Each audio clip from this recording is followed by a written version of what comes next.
ganitong luto sa bangus, magsaing ka na ng extra dahil sigurado mapapa-extra rice ka sa sarap. Magpainit muna ako ng mantika at iprito ko na rin yung 2 pirasong talong na hiniwa ko lang ng pa-serving bite. At antayin na lang maluto. Pagkaluto, tanggalin muna natin yan sa kawali at ilagay sa bowl at i-set aside.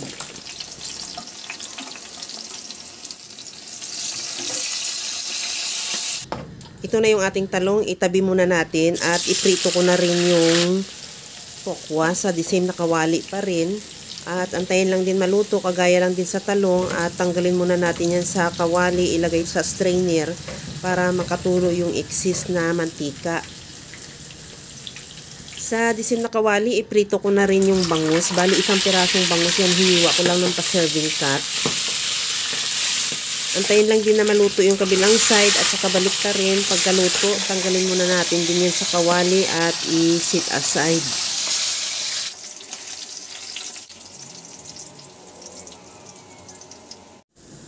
Maglagay ako ng kunting mantika sa isang kawali. Yung ginamit na natin sa pagprito, yun na lang din ang nilagay ko. Igisa na rin natin yung bawang. Antayin lang na maglabas ng aroma at isunod ko na rin ilagay yung sibuyas. The same process, ihalo lang din hanggang sa mag-translucent. Timplahan ko na rin ng asin at paminta at lagyan ko na rin ng oyster sauce. Mga 2 tablespoon lang. Ihalo hanggang sa mag-reduce lang din yung oyster sauce. Ilagay ko na rin yung siling green at siling labuyo.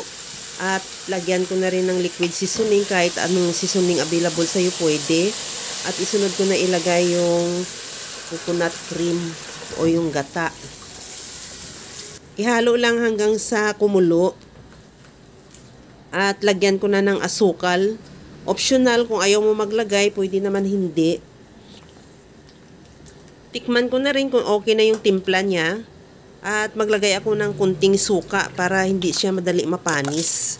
Antayin muna natin kumulo bago natin yan ilagay ulit yung pinirito nating bangus. Isunod ko na rin ilagay yung tokwa at yung talong.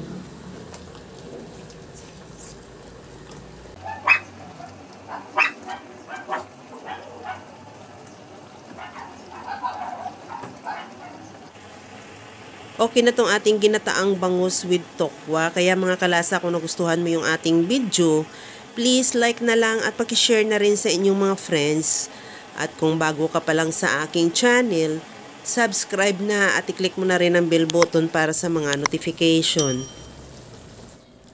Okay na to. Hanggang sa muli mga kalasa. Thank you for watching. Bye-bye!